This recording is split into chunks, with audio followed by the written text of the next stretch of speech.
Hello, everyone. Welcome back to another episode of Chris McDaniel's America.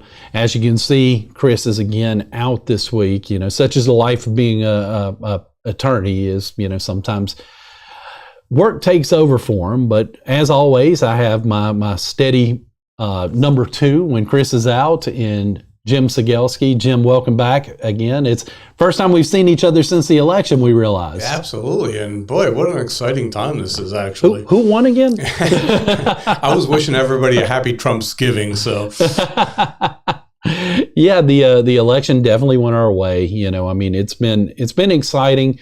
I haven't liked every cabinet pick he's picked, as we've documented on the show, but for the most part, you know, I'm excited because I'm very hopeful that we're going to see some changes away from some of the same old that we've gotten. I'm really hoping that a second Trump term, of course, is going to be a little bit more unfiltered and he can actually pass through the conservative mandate that I think that overwhelming victory gave him. But that's not what we're here to talk about tonight, because I think Chris and I have hit on that the last couple of weeks. There's some bigger stories, Jim, that are going on right now. And I think one of the biggest, or two of the biggest, kind of overlap a little bit. And that's this murder, execution, however you want to call it, of the United Healthcare CEO, and this acquittal of Daniel Penny there in New York. So it's kind of funny. They both happened in New York. But what I want to talk about, it's not necessarily the events themselves. We'll get into them a little bit because I think you have to for listeners that may or may not know what happened. I think most of our listeners, pretty well informed. They know what happened. They understand the stories. They've seen them. But what I want to talk about is the liberal reaction to both.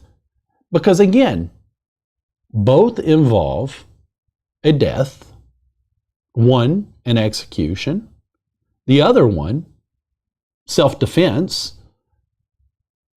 But the liberal reaction, it couldn't be more opposite, Jim. And you can look at story after story here.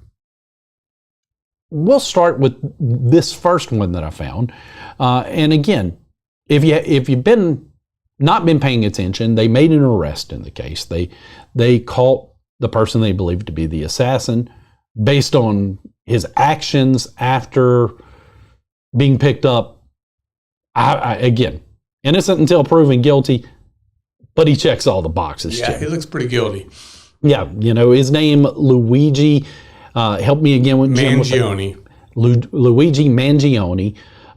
He's now been charged with the killing of the United Healthcare CEO, and it was a brazen attack. For those who haven't seen it, he basically lied in wait and waited for the man to walk down the New York street and shot him cold in broad daylight. Yeah. In a very major part of Manhattan. It was about as brazen as it gets.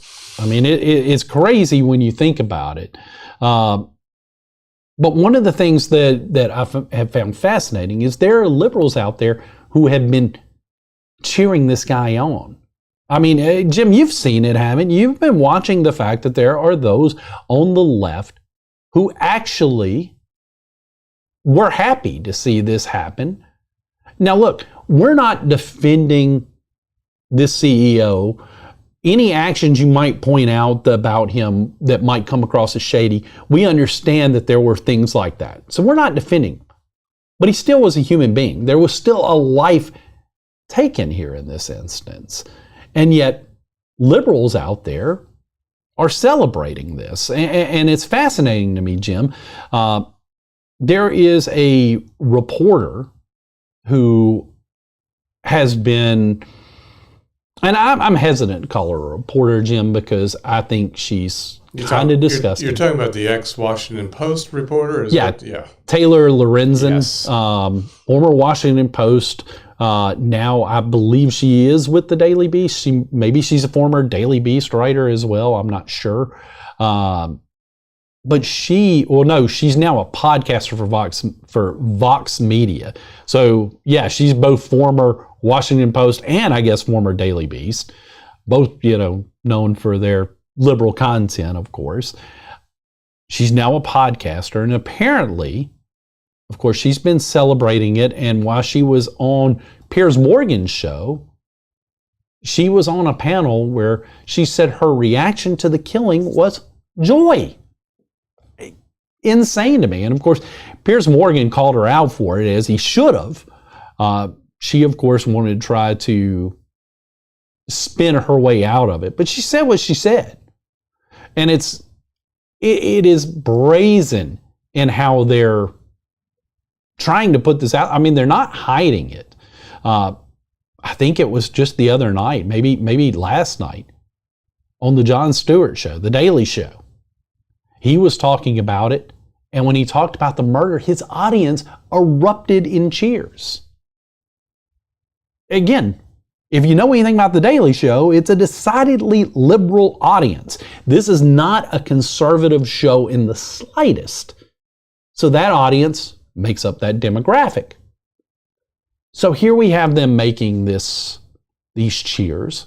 It doesn't stop there, because if you know anything about the arrest happened at a McDaniel's in Pennsylvania.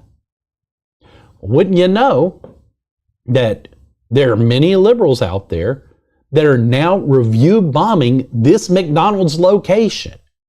Here's an example, Jim, of one of the reviews. This location has rats in the kitchen that will make you sick, and your insurance isn't going to cover it.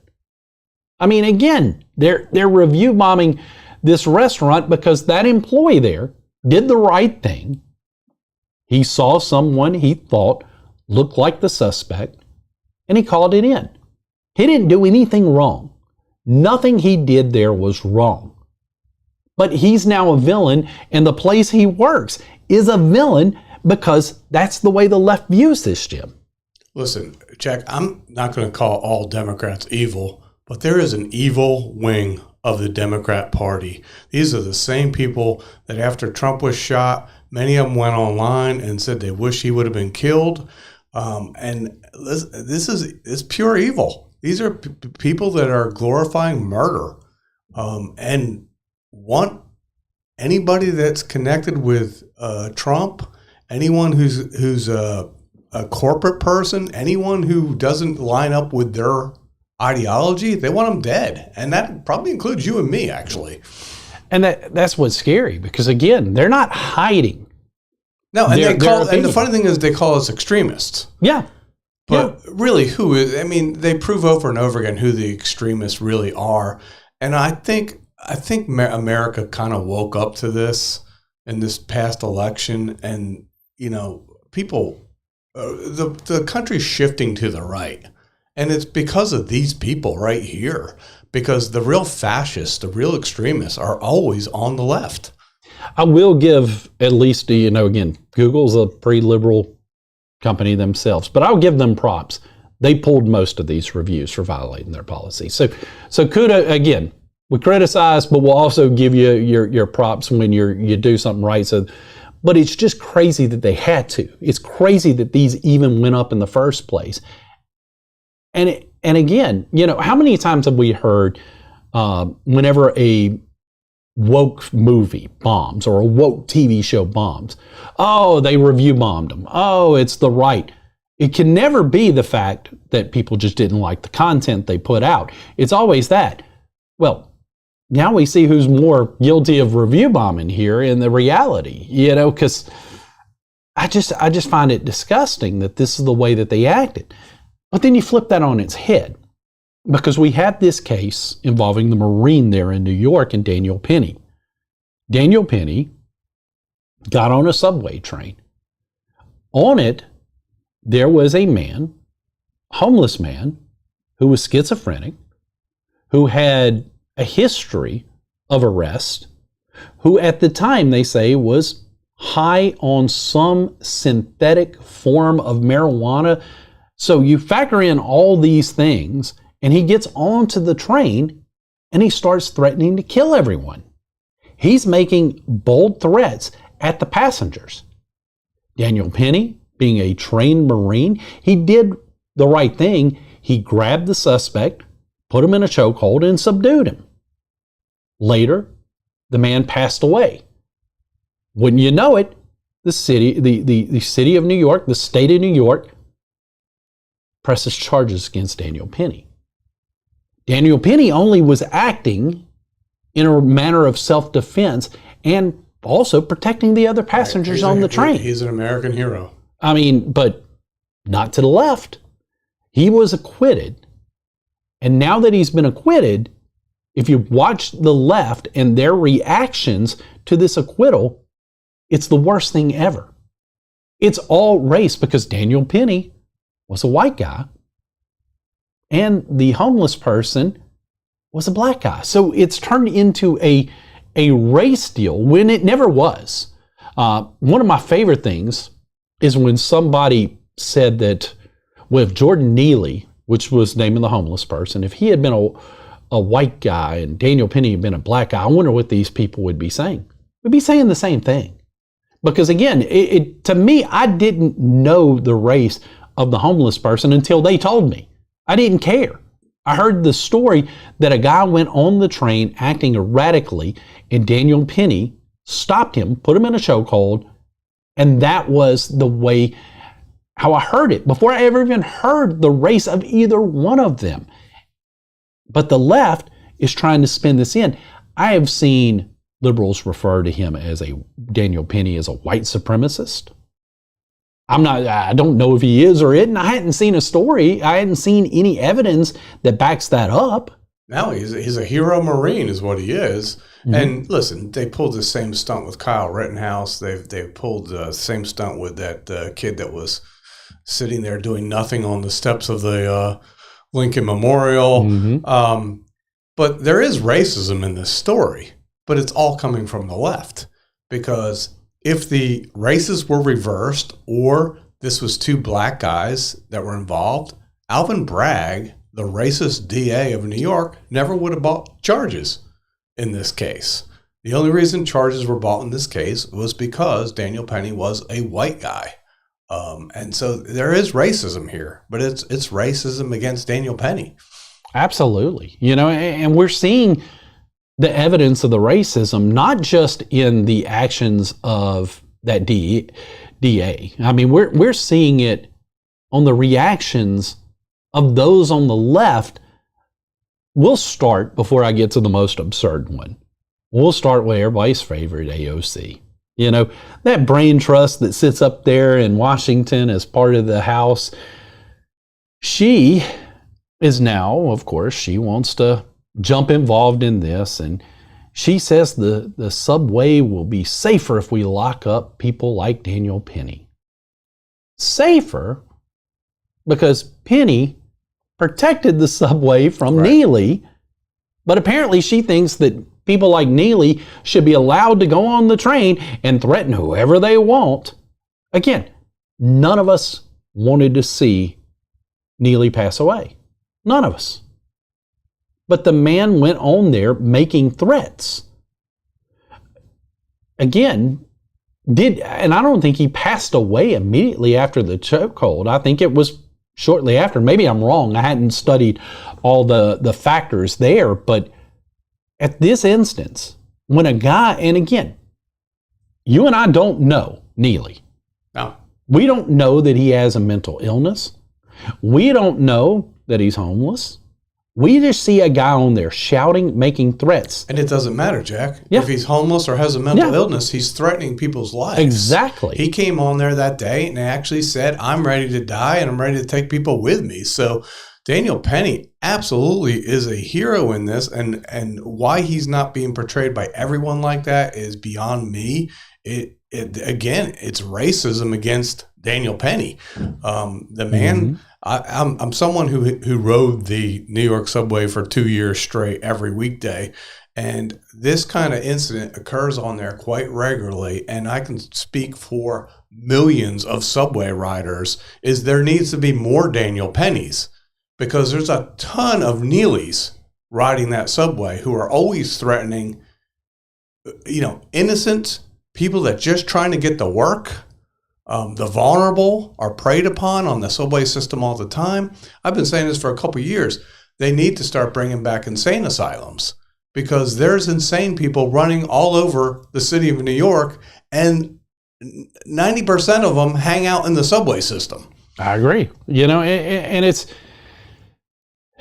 we want to talk, and if the left wants to get into this talk about how we've failed the mentally ill, let's have that talk. Absolutely. But they don't want to talk about part of the reason we failed them is the fact that we put them on the streets. We dumped them back on the streets because, again, we didn't want them to be locked away in a mental institution. That was liberal ideas. They're the reasons why. And I'm not saying lock them up and treat them inhumane. I'm not saying that at all. But I am saying that at some point when folks aren't trying to get better or for whatever reason can't, you can't leave them on the streets. Well, here's what happened. I remember when there were insane asylums, and they were poorly run institutions, horrible. There was lots of abuse in them. But instead of fixing the institution, they decided to let everybody out on the street. And now there's no place for these people to go. And so they're out there harassing, threatening. There was, right after that Neely thing, there was a mentally ill guy who just went around New York stabbing people to death. Yeah. And it's because we have failed society by closing these institutions instead of fixing them. And I actually think Reagan actually was part of the problem here. I think Reagan was in office when these institutions were disbanded and closed, but it wasn't the right answer. The right answer is to build institutions that work and aren't inhumane. Yeah. And I don't know why it never comes back on the table, because right now, I mean, you can go to any city in America right now, and if you walk down the streets, you're going to see insane, mentally ill people harassing people that are just trying to walk down the street. I've seen it. I've gone to Chicago. I've been to Boston. I've seen it. So I know exactly what you're talking about. I mean, if you go to a major city, you're going to experience it. Now, maybe not to that level, but you're going to see it. And it is sad because, again, has the system failed them? Absolutely. But it failed them because of liberal policies in the first place. Right. Not Daniel Penny. He didn't fail anybody. Daniel Penny is the one guy that stepped up in a situation where you have to be pretty brave to step up there because you don't know if this guy has a knife. You don't know what this guy's carrying. It's really, honest to God, it's mind-boggling to me that there's people out there villainizing this guy. Well, if you go back to and you watch, let me go back and give you AOC's complete statement here. She says, even people who have engaged in manslaughter or taken a life accidentally express remorse. The fact that a person has expressed no remorse indicates a risk it might happen again. So again, she's arguing that Penny hasn't shown any remorse for this. And in this instance, I'm sure he feels bad that a person's life was lost, but at the same time, he knew he was defending himself and everyone on that train. And again, he was a Marine, so he was probably trained a certain level of way to carry yourself, especially after dealing with combat and stuff like that. I don't think that this shows a risk that Penny's going to go out and start murdering folks. I think that is, again, more leftist nonsense that they're just trying to throw out there. But she's not the craziest one. Oh, no, because I saw BLM talk. And that's the thing that really blew my mind, is finding all these other folks. Of course, you mentioned it. You've got BLM, being one of the Black Lives Matter group, and let's call them what they truly are. They are race hustlers. They are a race bait group. Terrorists. That's who they've always been. Terrorist organization. These are the same people that were calling for the death of cops, chanting it. You tell me if I'm wrong, but from what I heard from the BLM activist was eye for an eye. Let's go out and kill white people. There were those that said it. That 100% happened and is accurate that 100% is something that several of those did say. Because again,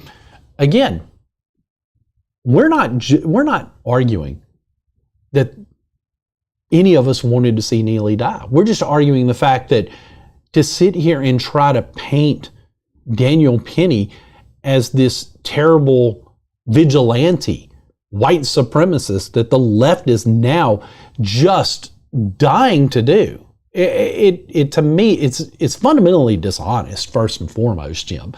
And they know it's dishonest. They just don't care that it's dishonest because they're trying to play into this race-baiting huckster deal that they love to do. They see everything in the prism of race. And it's so frustrating because, again, we should be so far beyond that. And I think we are. And I think that's part of the reason why they want to try to grasp on and paint things. But the craziest person wasn't AOC. It wasn't even Black Lives Matter.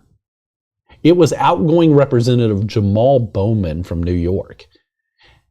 This guy, again, if you're not familiar with him, and I dare say probably several of our audience aren't because he's just a member of the House. He's the guy that pulled the fire alarm. He was. Yeah. He was the guy that pulled the fire alarm. He was a member of the squad, as you know. He decided that instead of just sitting back after Penny was acquitted, he was going to write a letter. Not just any letter, a letter to all white people. And I'm going to go ahead and say it. Any letter that starts, "Dear white people." Yeah, could you imagine if you wrote a letter started, "Dear black people"? That's the point I'm getting. If you start the letter as "Dear white people," you're probably a racist. Yeah. I'm just going to say it. You're probably a racist if that's how you're starting your letter. And I don't understand why the media gives people like this a free pass and won't call. Again, they live under the delusion that black people can't be racist. Correct. Because they're the minority. They can be. And they are in some instances. And this guy is clearly showing that. As he writes to begin with, "I don't know why I feel the need to keep talking to you. I don't know why part of me still has hope for you and for us. Some of you are too far gone." I'm sure he's talking about Trump supporters for sure. "But maybe enough you aren't and will join us in fighting to end white supremacy." And again, trying to placate that Daniel Penny is a white supremacist. But back to the original point, Jim. Well, here we are. We got two different cases. On one hand, the left is celebrating a murder. On the other hand, they're mad that a guy that defended himself and others on the train got away with murder. I'm not celebrating either. I just think that he should have never been charged. I don't think that this was a justified trial in the first place. You also had members of The View that came up there and they tried to say, different things about it. Of course, as The View always does, it blows my mind that they don't see their own hypocrisy. They don't see that again, you don't like the healthcare system. You don't like the CEOs involved. That still doesn't give you again, I myself have gotten mad at my healthcare before. We all have gotten mad at our insurance provider. That's a fact. That's not, I don't care who you are. Maybe you got denied coverage on something. Maybe something happened. We've all been mad at our insurance. Absolutely. And so again, this isn't a defense of the insurance company or the insurance industry. This is a defense of decency. Right. You don't justify cold-blooded murder anyway. And this is why I'm telling you that the extreme left wing of the Democrat Party is evil. They're evil. These are people that actually think that murder is okay.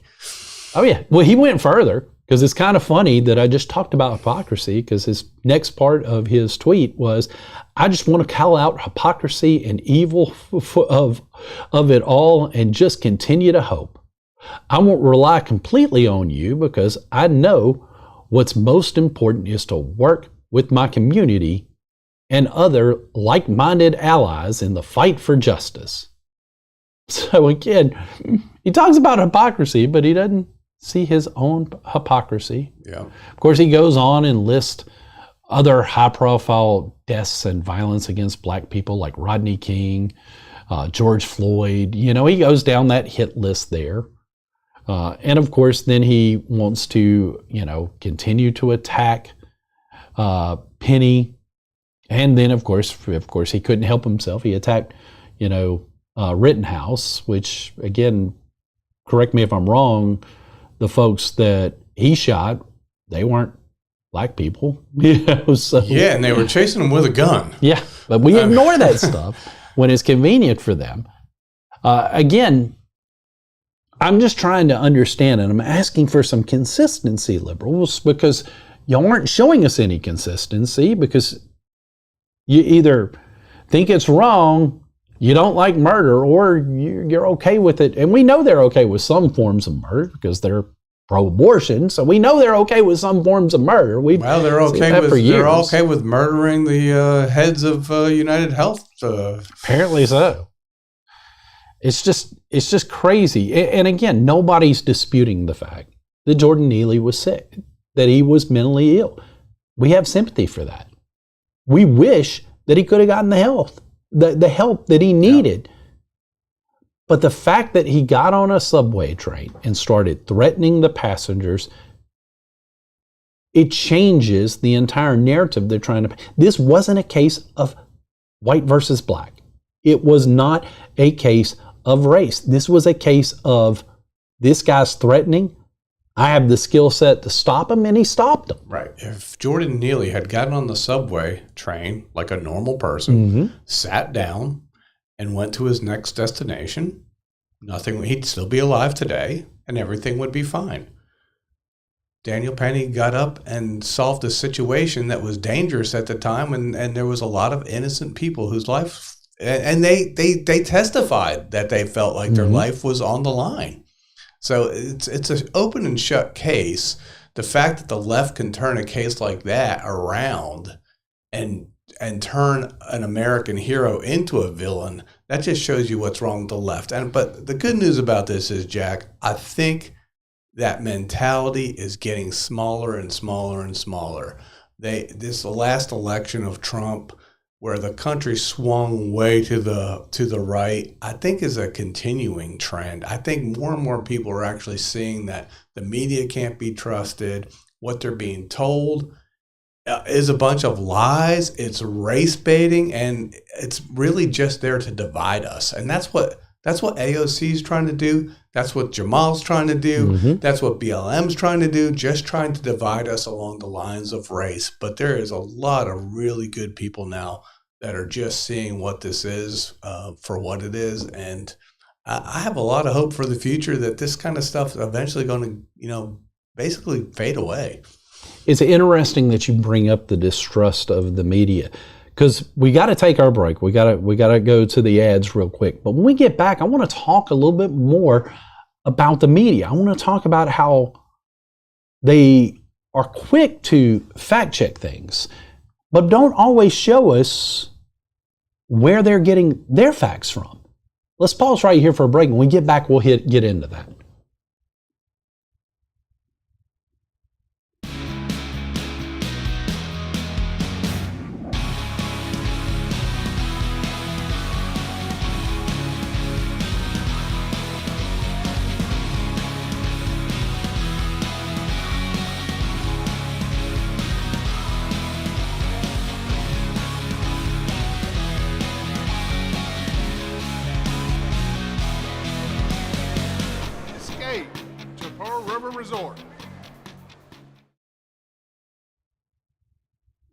All right, guys, welcome back here. And again, if you're just joining us, we've been talking about how the left enjoys the murder of a healthcare CEO, but they can't stand the acquittal of someone who defended himself.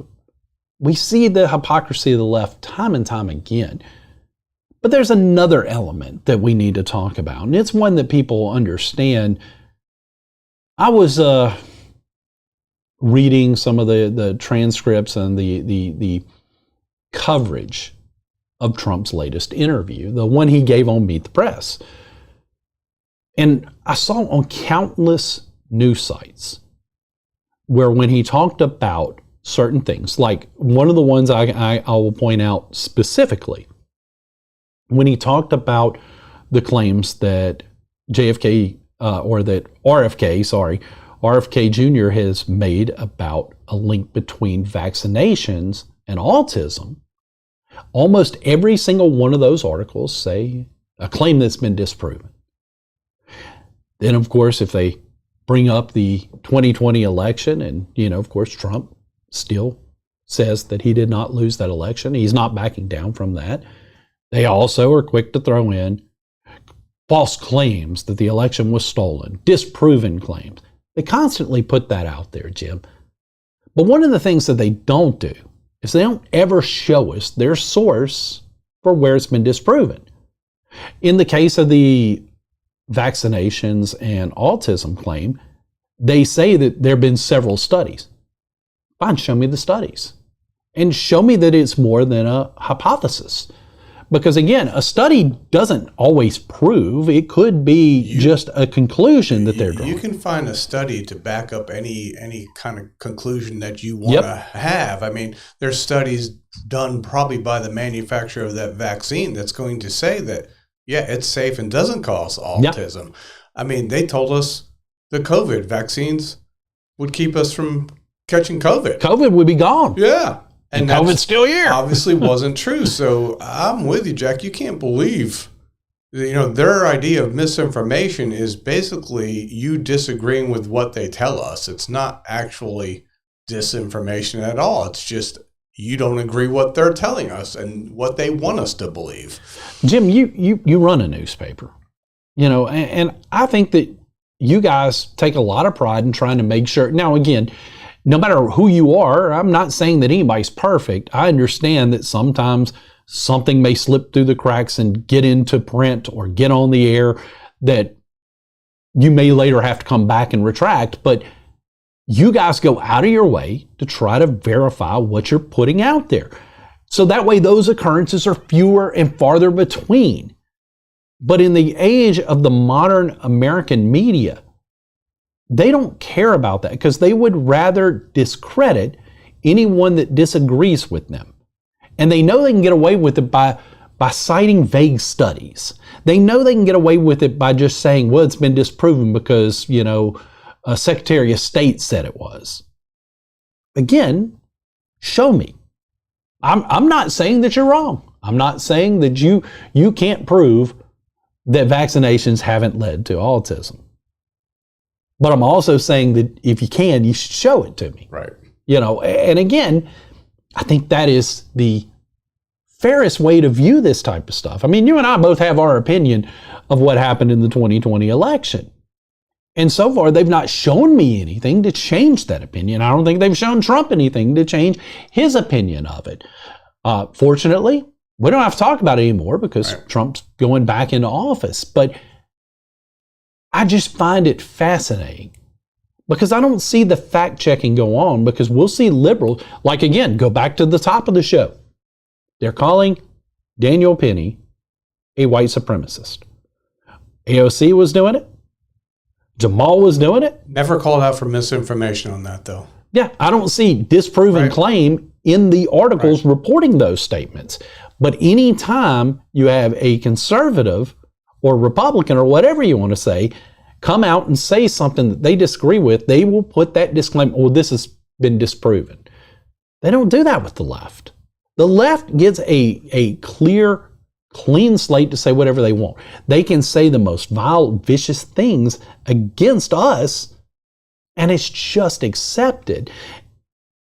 Again, this is why I know most of our listeners understand this. They see this. They get the bias.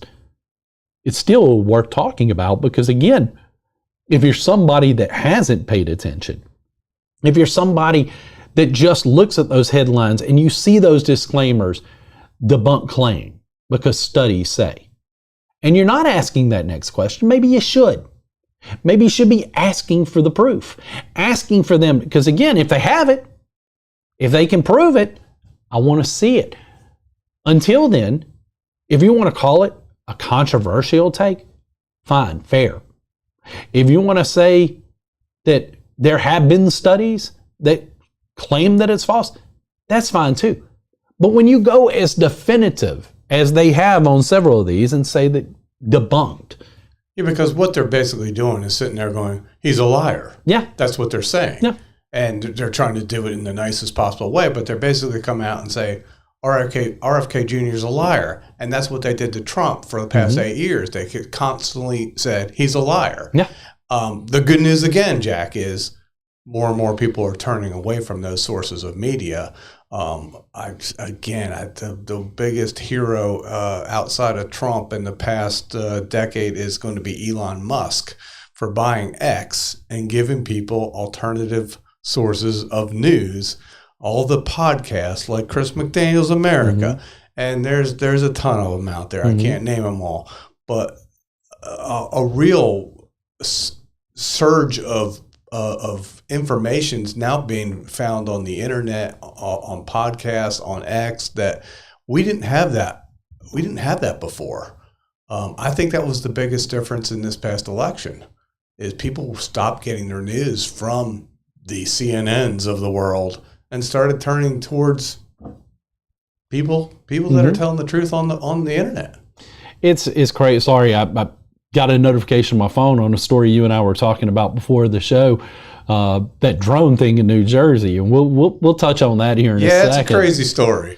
I wasn't as familiar with it, and that's part of why I didn't have it pulled up, but there's the U.S. Coast Guard official said one of its vessels was trailed by a dozen of these drones off the coast of New Jersey. So, somebody needs to get to the bottom of what these drones are. Listen, Jack, you need to go check that story out because it's scary. Yeah. I'm going to be honest with you. It's very scary. There's dozens upon dozens of these, and they're large drones. These aren't these little small drones. I saw a picture. These are drones the size of little cars flying over. Or seem to be concentrated over New Jersey right now, but they were flying over the Verrazano Bridge, and there's some key components around that bridge flying over Philadelphia. Wait a second, though, Jim. I just read that your fears have been disproven. Was that CNN? Yeah, CNN, MSNBC, they say Jim Cegelski's fears about the drone have been disproven by multiple studies. A New Jersey congressman came out today, and he is claiming that these are Iranian assets flying over our country. And why is our federal government so anemic at this point that they either can't tell us what's going on with these drones or do something about them? Well, the fact that we had that balloon from China fly over our country for as long as it did, the lasting legacy of the Biden administration is going to be just failures after failure.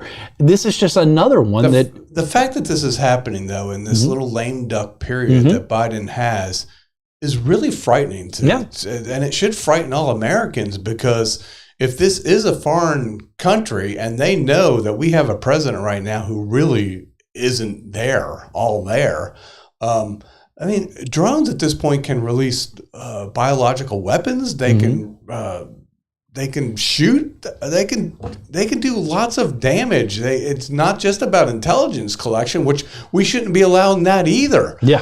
But no one is claiming these drones. Originally, I think part of the reason that you probably weren't involved in the story a lot, because originally people were thinking, well, it must be Amazon or somebody's big corporation doing it. At this point here, where people are starting to panic in New Jersey, I think Amazon or somebody would have claimed them and said, hey, it's just us. I'm not sure Amazon has them that big from the picture I saw. Maybe they do. I'm at this point here, we only have two explanations. There's something evil going on with these drones, or we have a really incompetent government who is refusing to tell us what these drones are doing. Well, I think there's definitely some incompetence in our government. I think that is 100% accurate, but I think it could be a combination of both. Yeah. we want answers, and I think that we'll keep an eye on that particular story. Well, it's just funny we talked about it, and I got a news. Yeah, and they need to shoot these things down. Mm-hmm. If our government really doesn't, if our government doesn't know what they are or who they belong to, just like that weather balloon, these need to be shot down. And if they're chasing Coast Guard vehicles, why are we not shooting them down? Why are we not shooting them down? It's crazy. I'm sure you saw the latest news on inflation, that prices rose at the fastest pace in 4 months in November, the second consecutive month of accelerating inflation. Another parting gift from our lovely president. But again, back to the point of the biased media, they still are trying to tell us this is a great economy. I saw a headline the other day, Jim, kid you not, said that we finally get the economy right just to hand it back to Trump. Again, they put this stuff out, tell us that anything we question has been disproven, and yet they come out with headline after headline telling us how great the Biden economy is. Jim, as you know, Thanksgiving week, I was sick. We didn't get to do a show that week because I was out with strep throat. I spent Thanksgiving by myself, but I still went purchase stuff because I wanted to have a Thanksgiving meal. I already had a turkey that was given to me. I still spent $100 just on everything else to go with Thanksgiving for one person. Wow. That means I wasn't buying a ton of stuff because it was just me.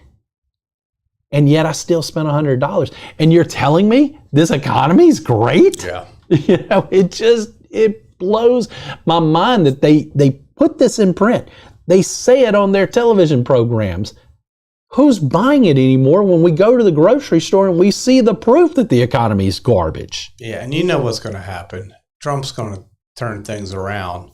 I hope. You know what the media is going to do at that point. Yeah. They're going to say, oh, well, that's because Biden had started the turnaround and Trump's inherited a great economy. That's what that media will do. Thankfully, people aren't listening to him anymore. It's not going to happen overnight. People are going to have to be patient. You know what? It could happen during Trump's last term. I mean, last year of this term.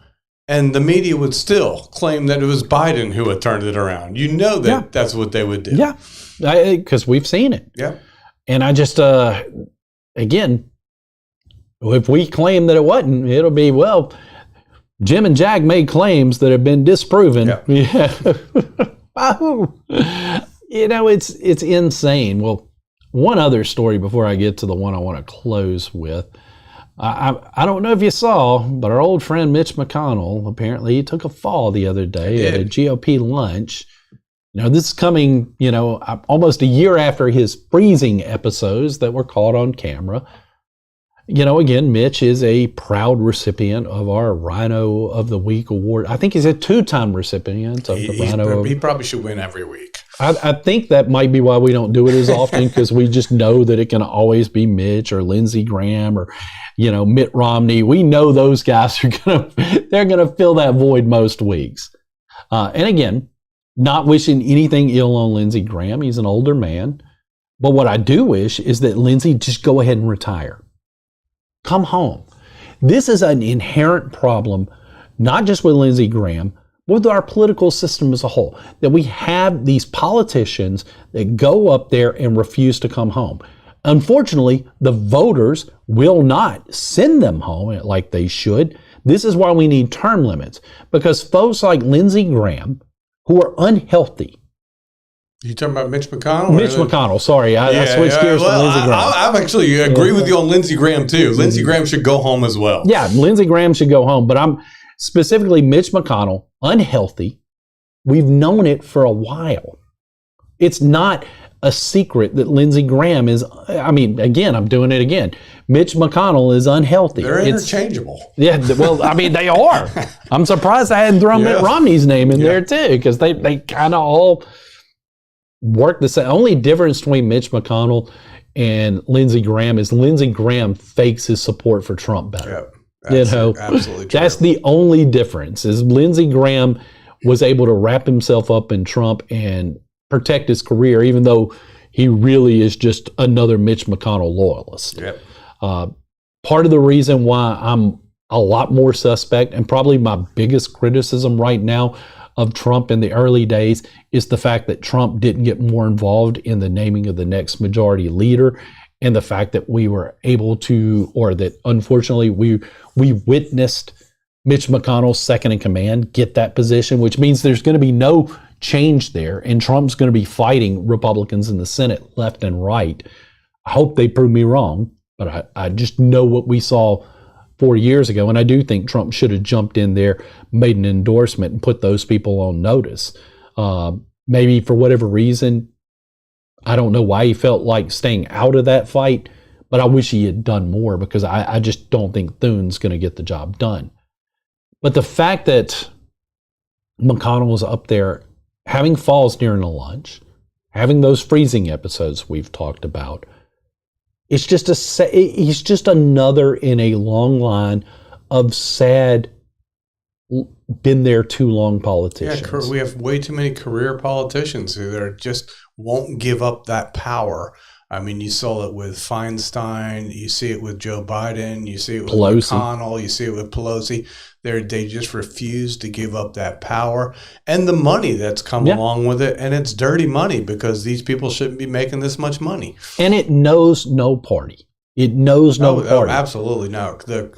The establishment is Democrat and Republican for sure. And that's really the swamp that needs to be cleaned out, and it's on both sides. Yeah.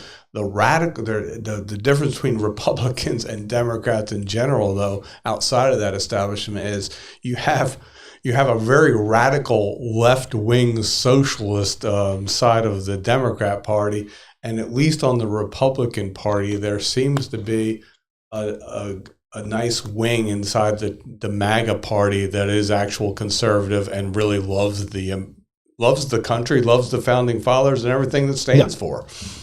Yeah, I'm still hopeful, because I think Trump will probably call people out more than he did in his first term. He's got nothing to lose. I hope that that's the case. And I'm very hopeful that we'll see a more unchained Trump when it comes to that type of stuff, because he doesn't have to worry about winning a re-election again.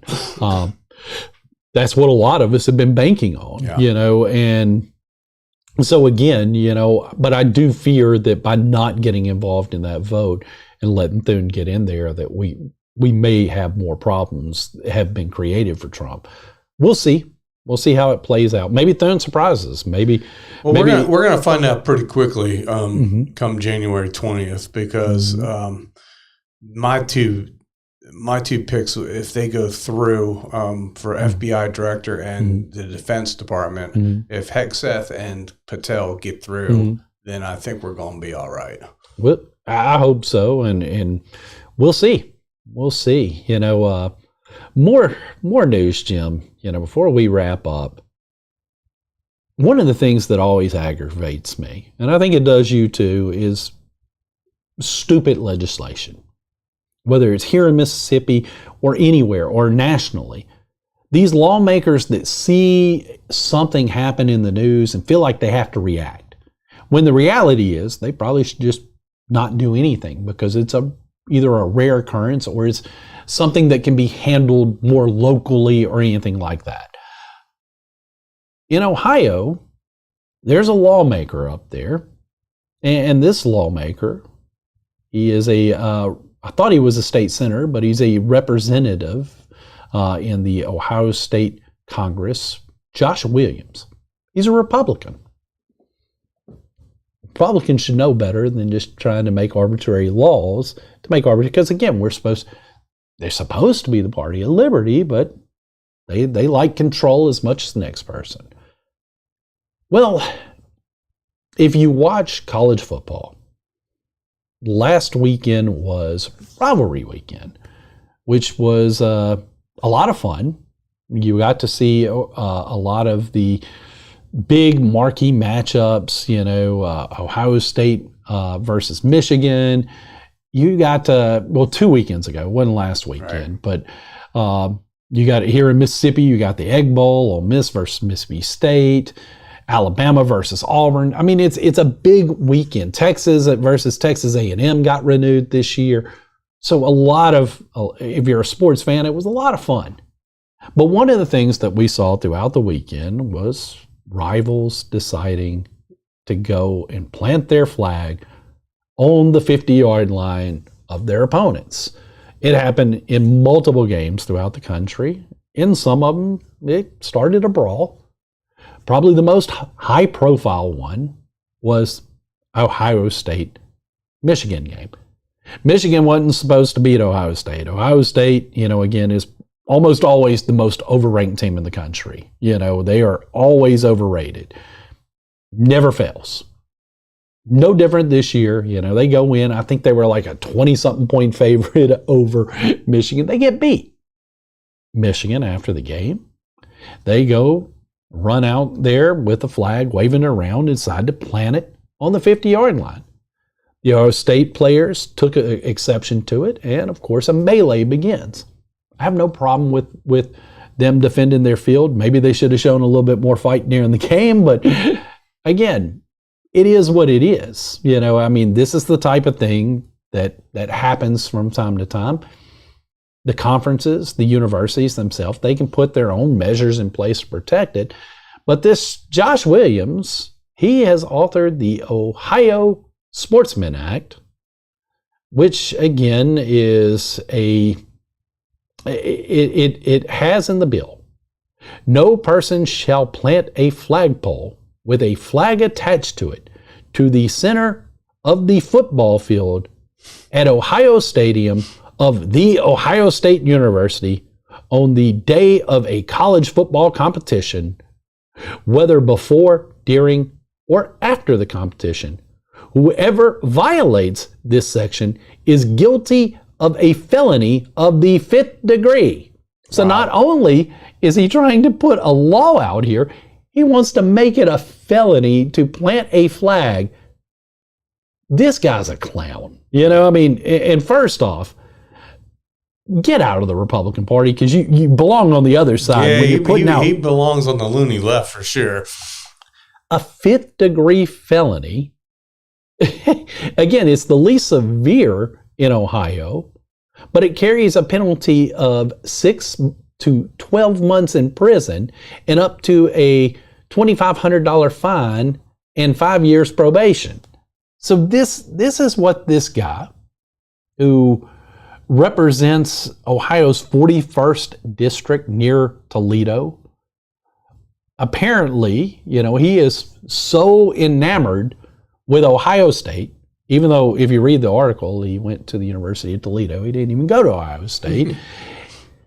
He is so enamored there that he wants to pass this law, which, again, probably based on how crazy some of those people take this rivalry, probably a large number of people in Ohio are probably in favor of this silly law. But to me, this is again, another example of government overreach.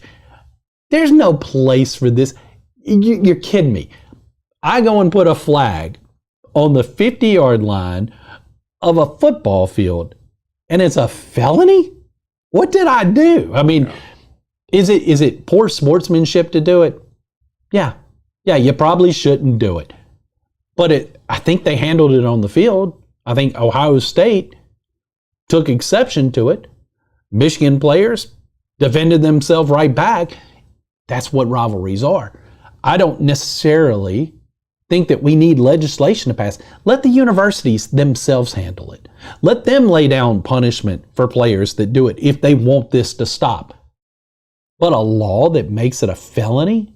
That's absurd, Jim. Yeah, there's no doubt about it. He doesn't need to be in the Republican Party, and honestly, he doesn't need to be in government at all, because that's really loony. But the Republican Party is supposed to stand for less government, not more. And heck, he needs to be kicked out. He said that the criminal penalty was needed because those who travel across state lines and violate university policies likely would avoid any significant repercussions. This is how crazy, and the guy's a lawyer. That's there you the go. Other side of it is he's a lawyer, and yet he's drawing up this stuff. Again, the flag planting, is it poor taste? Is it unsportsmanlike? Probably. But we saw it all over the country. You know how Ohio State solves this problem? Win the game next time. Yeah. Win the game. Especially when you're a 20-point favorite. Yeah. Ohioans need to stop whining about it and make Ohio State a better team next year. They're one of the few schools that I know that can always seems to fail upward. You know, they lose to Michigan, still get in the playoffs. A couple of years ago, they don't even make their conference championship game because they lost to Michigan, still got in the playoffs. I mean, they are constantly elevated. The problem is that division. I mean, that whole conference is not real strong. If Penn State would do their job, then Ohio State could get knocked down a peg. But unfortunately, Penn State doesn't ever beat them either. So, you know, I mean, I always want to call out bad legislation. Yeah, like I said, bad legislators, we have them here in Mississippi. Mm-hmm. They're all over the place. I mean, Jack, you know as far as I do that, you know, we have so many state legislators that look to pass really stupid bills just to show they're doing something instead of, you know, trying to do something meaningful like lower taxes. Yeah. You know, have less government. They're out there trying to pass, you know, let's name a street after somebody or let's do something stupid just to show that they're doing something. And they're all over the place. I think that's part of why I wanted to call this, because it scares me, because somewhere in our state legislature, somebody's reading this going, you know what? We need to pass a similar. And why is this only at Ohio State? Don't they have other institutions in the state? But this law specifically singles out Ohio State. It's not talking about Toledo, where he went to school. It's not talking about University of Ohio. Just makes it a felony at Ohio State. Because again, I guess his constituents must all have graduated from Ohio State, I guess. Probably, or they're probably, you know, it may be a case similar. If you go to the state of Louisiana, it doesn't matter if you went to Louisiana Monroe, Louisiana Lafayette, you know. They're all rooting for LSU. You are an LSU fan, yep. You know, and I've seen it. And more power to you. Maybe it's like that in Ohio. I'm not going to insult Ohio. My namesake, my grandfather, he was born and raised up there. So, but you got to do better than electing people like this. Absolutely. You've got to do better than electing people like this. And, you know, well, before we get out of here tonight, Jim, you know, I know it's, we hope to have Chris back next week. I will go ahead and announce on the program that Chris is continuing a tradition, which will be the 19th year that he has done his annual Merry Christmas Turkey giveaway. For those of you, our national listeners, who are asking, what is that? Years ago, 19 years ago, Chris was really taken aback by the fact that there were so many places that have moved away from saying Merry Christmas, that we were seeing an active push to get away from saying Merry Christmas, trying to remove Christ from the holiday. So he decided that he would hold an event, and he would say, just show up, say Merry Christmas, get a turkey. And those first couple of years, it was pretty much open to anybody, you know. But over the years, especially as we've seen economies go through rough times and stuff, he's changed it to where we really ask for it to be just those who truly need. We still keep the same rule. You still, when you go through the line, you still have to say Merry Christmas, because that's the whole purpose of it. It's a great event that Chris puts together. I'm fortunate enough to help manage his traffic line, you know, because everybody that comes has to be in a vehicle. It's really a great event. I'm looking forward to, you know, 19th time that we've done this. It's important to him that we don't stop doing it. So we will be doing that on the 21st. And as part of that too, I know I had told folks that The Right Side, my podcast, is coming up on our 150th episode, which Chris is going to be a guest on. Because of his schedule, we're going to hold off recording this week, and hopefully Right Side 150 will be next week, and we can have Chris on, and Chris will be back here for Chris McDaniel's America as well. But I just wanted to, again, he's not here, so that means I can brag on him about just his selfless nature. And I want to brag on him a little bit too, because I remember years ago where people would write the paper or talk to me here at the paper and say, well, he's just doing this for politics, for political reasons. Well, Chris McDaniel's not running for anything. No. And he's still giving away turkeys to people who are in need. And it's a wonderful thing he does. Chris is a great guy. For people that know him personally, he's a wonderful human being. We appreciate everyone who listens to the Chris America podcast. But know that you're listening to somebody who deep down is just a really good guy. Absolutely. And people tend to forget that he started this thing before he was ever in office or had announced an intention to run. Again, his son, Cambridge, he's been at every single one. He's 18. This is the 19th. He was a month and a half old at that first one, but he was there. So he's attended every one.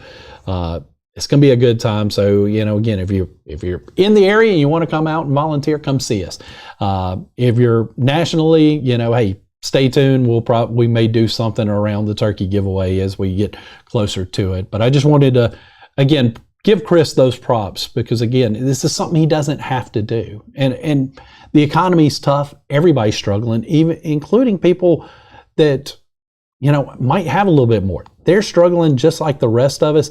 The fact that he's still willing to do this in this type of economy, it just speaks volumes. It's needed more than ever, and God bless him for doing it. Absolutely, guys. Well, again, we want to thank each and every single one of you for tuning in to this week's Chris McDaniel's America. I hope we did Chris proud. I hope you guys enjoyed us. Come back next week as Chris will be, we believe he's going to be back next week. I don't want to say 100% because the way his job goes, we never know for sure. So he should be back next week. I'm Jack Fairchilds filling in for Chris. Again, Jim, thank you for being here tonight. Thank you, Jack. We'll see you again next week.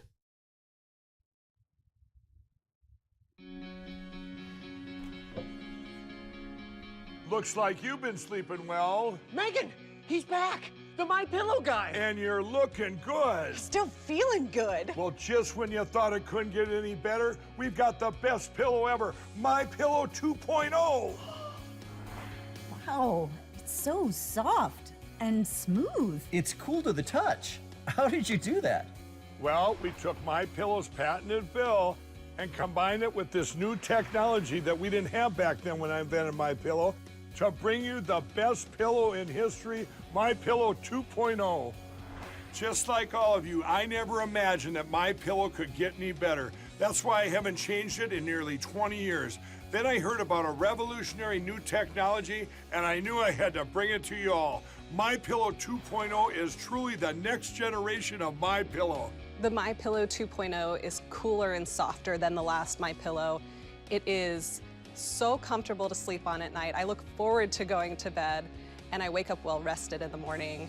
Sleep is all about temperature and height. My Pillow 2.0's patented adjustable fill is going to give you the exact individual support you need from your head to your bed. And now here's where it gets even better.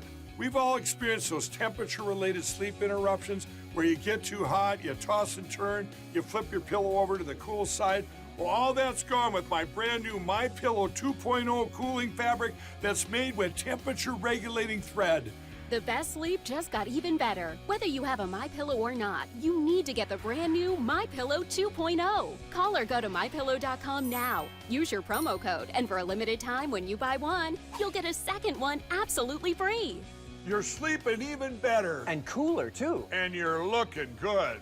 Feeling good. I knew you would. Visit MyPillow.com.